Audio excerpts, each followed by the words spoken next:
राधे राधे। जय श्री कृष्ण। ज्येष्ठ मास महत्व कथा अध्याय में आप सभी का स्वागत है। ज्येष्ठ मास की तपती दोपहर, आसमान में बरसती आग और एक प्यासा यात्री दरवाजे पर खड़ा है। अगर हम सब उसकी जगह होते तो क्या करते? शायद हम सब सोचते मेरे पास खुद कम है, मैं कैसे दूँ। लेकिन एक गरीब ब्राह्मण ने ऐसा नहीं सोचा और उसका एक छोटा सा फैसला उसकी पूरी किस्मत बदल गया, क्योंकि वो कोई साधारण इंसान नहीं था। आज की कथा में जानिए कैसे सच्ची सेवा और भक्ति इंसान को भगवान के और करीब ले जाती है। प्रिय भक्तों, आज के महत्व को शुरू करने से पहले आप सभी को सुनाते हैं श्रीमद् भागवत गीता महत्व का पहला अध्याय। एक समय पार्वती जी ने पूछा, हे महादेव जी, किस ज्ञान के बल से आपको संसार के लोग शिव कहकर पूछते हैं? मृगशाला ओढ़े, अंगों में शमशानों की भभूति लगाए, गले में सर्प और मुंडों की माला पहने रहे हो, इनमें तो कोई पवित्र नहीं। फिर आप किस ज्ञान से पवित्र हो, वह आप कृपा कर कहिए। श्री महादेव जी बोले, हे प्रिय, सुनो, गीता ज्ञान को हृदय में धारण करने से मैं पवित्र हूँ और उस ज्ञान से मुझे बाहर के कर्म व्याप्ति नहीं है। तब पार्वती जी ने कहा, हे प्रभु, जिस गीता ज्ञान की आप ऐसी स्तुति करते हैं, उसके श्रवण करने से कोई कृतार्थ हुआ है? तब महादेव जी ने कहा, इस ज्ञान को सुनकर बहुत जीव कृतार्थ हुए हैं और आगे भी होंगे। मैं तुमको एक पुरातन कथा कहता हूँ, तुम श्रवण करो। एक समय पाताल लोक में शेषनाग की सैया पर श्री नारायण जी नैन मूंद कर अपने आनंद में मग्न थे। उस समय भगवान के चरण दबाती हुई श्री लक्ष्मी जी ने पूछा, हे प्रभु, निद्रा और आलस उन पुरुषों को व्यापता है जो जीव तामसी है, फिर आप तो तीनों गुणों से अतीत हो। आप जो नेत्र मूंद रहे हो, यह मुझको बड़ा आश्चर्य है। श्री नारायण जी बोले, हे लक्ष्मी, मुझको निद्रा आलस नहीं व्यापता। एक शब्द रूप जो भगवत गीता है, उसमें जो ज्ञान है, उसके आनंद में मग्न रहता हूँ। जैसे 24 अवतार मेरे आकार रूप है, तैसे ही यह गीता शब्द रूप अवतार है। इस गीता में यह अंग 5 अध्याय में मेरा मुख है, 5 अध्याय मेरी भुजा है, 11वां अध्याय मेरा हृदय और मन है, 16वां अध्याय मेरा उदार है, 17वां अध्याय मेरी जांघा है, 18वां अध्याय मेरी चरण है। सब गीता के जो श्लोक है सो मेरी नारियां है, और जो गीता के अक्षर है सो मेरे रोम है। ऐसा जो मेरा शब्द रूपी गीता ज्ञान है, इसके अर्थ मैं हृदय में विचरता हूँ और बहुत आनंद को प्राप्त होता हूँ। श्री नारायण जी ने कहा, हे लक्ष्मी, गीता ज्ञान को सुनकर बहुत जीव कृतार्थ हुए हैं, सो तुम सुनो।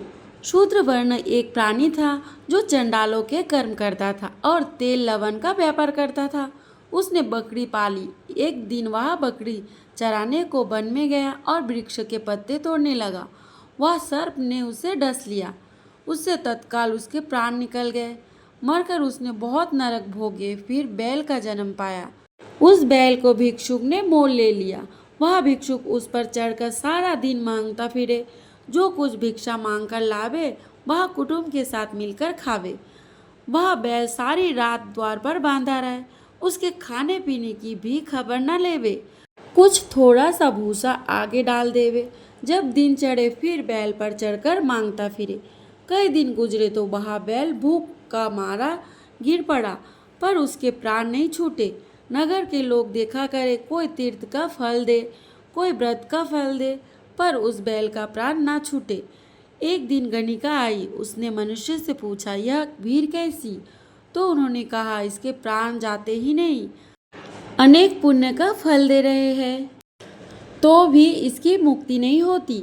तब गणिका ने कहा, मैंने जो किया है उसका फल इस बैल के निमित्त दिया। इतना कहते ही बैल की मुक्ति हो गई। तब बैल ने एक ब्राह्मण के घर में जन्म लिया। पिता ने उसका नाम सुशर्मा रखा। जब वह बड़ा हुआ तो पिता ने उसको पढ़ाया। जब उसको पिछले जन्म की सुध रही थी, उसने एक दिन मन में विचार किया, जिस गणिका ने मुझे बैल की योनि से छुड़वाया था उसका दर्शन करूं। विप्र चलता चलता गणिका के घर गया और कहा, तू मुझे पहचानती है? गणिका ने कहा, मैं नहीं पहचानती, तू कौन है? तेरी मेरी क्या पहचान है? तू विप्र है और मैं वैश्य। तब विप्र ने कहा, मैं वही बैल हूँ जिसको तूने अपना पुण्य दिया था। तब मैं बैल की योनि से छूटा था, अब मैंने विप्र के घर में जन्म लिया है। तू अपना वह पुण्य बता। गणिका ने कहा, मैंने अपने जाने कोई पुण्य नहीं किया, पर मेरे घर में एक तोता है, वह कुछ पढ़ता है, मैं उसके वाक्य सुनती हूँ। उस पुण्य का फल मैंने तेरे निमित्त दिया था। तब विप्र ने तोते से पूछा कि तू सवेरे क्या पढ़ता है? तोते ने कहा, मैं पिछले जन्म में विप्र का पुत्र था। पिता ने मुझे गीता का पहला अध्याय पाठ सिखाया था। एक दिन मैंने गुरुजी से कहा, मुझको तुमने क्या पढ़ा है? तब गुरुजी ने मुझे श्राप दिया कि तू सुआ हो जा। तब मैं सुआ हुआ। एक दिन फंगद मुझे पकड़कर ले गए। एक विप्र ने मुझे मोल लिया। वह विप्र भी अपने पुत्र को गीता का पाठ सिखाता था। तब मैंने भी वह पाठ सीख लिया। एक दिन विप्र के घर में चोर घुस पड़े। उनको धन प्राप्त ना हुआ तो पिंजरा उठाकर ले आए। उन चोरों की यह गणिका मित्र थी। मुझे इसके पास ले आए। सो मैं नित्य गीता जी का पहले अध्याय का पाठ करता हूँ। वही यह गणिका सुनती है, पर इस गणिका को समझ नहीं आता। मैं जो पढ़ता हूँ वही पुण्य तेरे निमित्त दिया था। सो हे लक्ष्मी, गणिका ने भी भले काम ग्रहण किए। नित्य पति स्नान करे और गीता के पहले अध्याय का पाठ करे, इससे उसकी मुक्ति हुई। श्री नारायण ने कहा, हे लक्ष्मी जी, जो कोई अनजान कर भी गीता का पाठ करे या श्रवण करे, उसको भी मुक्ति मिलेगी। इति भगवद गीता प्रथम अध्याय समाप्त। एक समय की बात है, ज्येष्ठ मास की भयंकर गर्मी चल रही थी। एक गरीब ब्राह्मण अपने छोटे से घर में रहता था। उसके पास धन नहीं था, लेकिन दिल में भगवान के लिए अटूट श्रद्धा थी। वह रोज भगवान की पूजा करता, व्रत रखता और जो भी थोड़ा बहुत सोता दूसरे की मदद करता। एक दिन एक थका हारा यात्री उसके घर आया। उसके होठ सूख चुके थे, शरीर थकान से चूर था। ब्राह्मण ने बिना कुछ सोचे उसे ठंडा पानी पिलाया, भोजन कराया और आराम करने के लिए जगा दी। उसने यह नहीं सोचा कि इसके पास कितना है, इसे सिर्फ यह सोचा कि सामने वाला ज़रूरतमंद है। लेकिन वह कोई साधारण यात्री नहीं था, वह स्वयं भगवान का रूप था। ब्राह्मण की निस्वार्थ सेवा देखकर भगवान अत्यंत प्रसन्न हुए और उसी क्षण अपने दिव्य रूप में प्रकट हो गए। ब्राह्मण यह देखकर आश्चर्यचकित रह गया। भगवान ने कहा, हे भक्त, तुम्हारी सेवा और भक्ति से मैं अत्यंत प्रसन्न हूँ। मांगो, क्या वर मांगते हो? ब्राह्मण ने सिर झुकाकर कहा, हे प्रभु, मुझे धन वैभव सुख नहीं चाहिए, बस मुझे आपकी भक्ति में सदा लगे रहने का आशीर्वाद दो। भगवान मुस्कुराकर और उसे आशीर्वाद दिया। उस दिन के बाद उसके जीवन में कभी कोई कमी नहीं रही, क्योंकि सच्ची भक्ति और सेवा हमेशा भगवान तक पहुंचाती है। सुनिए सीता नित्य नेम की कहानी। यह कहानी सीता माता कहती थी और भगवान श्री राम सुनते थे। एक दिन भगवान को किसी काम से बाहर जाना पड़ गया, तो सीता माता कहने लगी, प्रभु, मेरा तो 12 वर्ष का नित्य नेम है और अब आप बाहर जाएंगे तो मैं अपनी कहानी किसे सुनाऊंगी? तब भगवान श्री राम जी ने कहा कि तुम कुएं की पाल पर जाकर बैठ जाना और वहाँ जो औरतें पानी भरने आएंगी उन्हें अपनी कहानी सुना देना। सीता माता भगवान के कहे अनुसार कुएं की पाल पर जाकर बैठ गई। तभी वहाँ एक स्त्री आई जिसे रेशम जरी की साड़ी पहन रखी थी और सोने का घड़ा लेकर रखा था। सीता माता ने उसे देखा तो कहने लगी कि बहन, मेरा 12 वर्ष का नित्यनेम सुन लो। तब वह स्त्री बोली, तुम्हारा नित्यनेम सुनूंगी तो घर जाने में देर हो जाएगी, फिर मेरी सास मुझसे लड़ेगी। उसने कहानी नहीं सुनी और चली गई। घर जाते ही उसकी रेशम जरी की साड़ी फट गई, सोने का घड़ा मिट्टी के घड़े में बदल गया। यह सब देखकर सासू माँ ने पूछा, अरे बहू, किसका दोष अपने सिर पर लाई है? तब बहू ने कहा कि माँ जी, कुएं पर एक औरत बैठी थी, उसने कहानी सुनने के लिए कहा, लेकिन मैंने नहीं सुनी, जिसका यह फल मुझे मिला। अब बहू की बात सुनकर अगले दिन वही साड़ी और घड़ा लेकर सास कुएं की पाल पर गई। सास को वहीं पर सीता माता बैठी मिली तो सीता जी ने उससे भी कहा, बहन, मेरी कहानी सुन लीजिए। सास बोली, एक बार छोड़, मैं तो 4-4 बार कहानी सुन लूंगी। तब सीता माता ने कहना शुरू किया, राम आए लक्ष्मण आए देश के पुजारी आए, नित्य नेम का नेम लाए, आओ राम बैठो राम, तपती रसोई जमो राम, माखन मिश्री खाओ राम, दूध बताशा पियो राम, सूत के पल का मीठो राम, साल दुसाला पोठो राम, साल दुसाला ओढ़ो राम, जब बोलूं जब राम ही राम, राम सवारे सबके काम, खाली घर भंडार भरे, सबका बेड़ा पार करे, श्री राम जय जय राम। सास बोली, बहन कहानी तो बहुत अच्छी लगी। कहानी सुनकर सास घर चली गई और उसकी वह साड़ी फिर से रेशम की जड़ी बन गई और मिट्टी का घड़ा भी सोने के घड़े में बदल गया। यह सब देखकर बहू बोली, माँ जी आपने यह सब कैसे किया? सास ने कहा, बहू तू जो दोष लगा के आई और मैं अब दोष उतर कर आई हूँ। बहू ने हैरान होकर फिर पूछा कि तो माँ जी वह कुएं वाली स्त्री कौन है? सास बोली, वे तो साक्षात सीता माता थी। वे पुराने से नया कर देती है, खाली घर में भंडार भर देती है, वह लक्ष्मी जी का घर में वास कर देती है, व्यक्ति की जो भी इच्छा हो उसे पूरा कर देती है। तब बहू ने बोला, माँ जी फिर तो ऐसी कहानी मुझे भी सुननी चाहिए। सास बोली, ठीक है तू भी सुन।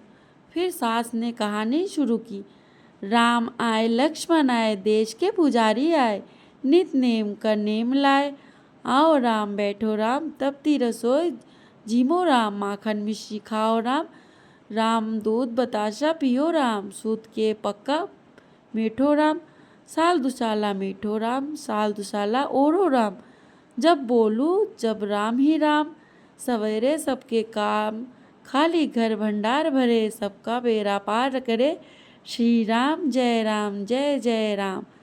राम कहानी बहू बोली, माँ जी कहानी तो बहुत अच्छी है। सास ने कहा, ठीक है अब तो हम इस कहानी को रोज कहा करेंगे। अब सास बहू रोज सवेरे उठती, नहाती धोती और पूजा करने के पश्चात नित्य नेम की सीता माता की कहानी कहती। एक दिन उसकी यहाँ पड़ोस की एक औरत आई और बोली, बहन जरा सी आँच तो देना। तो वह बोली कि आज तो अभी तक हमने जलाई नहीं है। पर उसने पूछा, फिर तुम सुबह 4 बजे से उठकर क्या कर रही हो?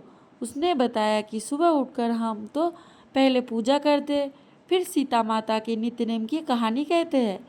पड़ोसन उसकी बात सुनकर फिर पूछा, सीता माता की कहानी कहने से तुम्हें क्या मिला? तब वे बोली कि इनकी कहानी कहने से घर में भंडार भर जाते हैं, सारे काम सिद्ध हो जाते हैं, मन की इच्छा भी पूरी हो जाती है। पड़ोसन बोली, बहन फिर तो इसी कहानी मुझे भी सुना दो। वह बोली, ठीक है तो फिर तुम भी यह कहानी सुन लो। राम आए लक्ष्मण आए पुजारी लाए, नित्य नेम के नेम लाए, आओ राम बैठो राम, तभी रसोई जागो राम, माखन मिश्री खाओ राम, दूध बताशा पियो राम, सूत के पल का मीठो राम, साल दुसाला पीठो राम, साल दुसाला ओढ़ो राम, जब बोलूं राम ही राम, राम सवारे सबके काम, खाली घर भंडार भरे, सबका बेड़ा पार करेंगे, श्री राम जय जय राम। सारी कहानी सुनने के बाद पड़ोसन कहने लगी, बहन कहानी तो बहुत बहुत अच्छी लगी। अब वह पड़ोसन भी नित्य नेम सीता माता की कहानी कहने लगी। कहानी कहते सीता माता ने पड़ोसन के भी भंडार भर दिए। अब तो पूरे मोहल्ले में नित्य नेम की कथा चल पड़ी और हर किसी की मनोकामना सीता माता की कृपा से पूरी होने लगी। हे सीता माता, हे जानकी माता, जैसे आपने उनके भंडार भरे वैसे ही हम सब के भी भरना। कहानी कहने वाले के और सुनने वाले को हुंकार भरने वाले के भी। सभी प्रेम से बोली सीता माता की जय। अगर आपको भी ऐसी धार्मिक और प्रेरणादायक कथाएं सुनना पसंद है तो वीडियो को लाइक और अपने दोस्तों और परिवारों के साथ शेयर कीजिए और ऐसे ही अद्भुत कथाओं के लिए हमारे चैनल को सब्सक्राइब कर दीजिए। मिलते अगले कथा में। जय श्री हरि, राधे राधे।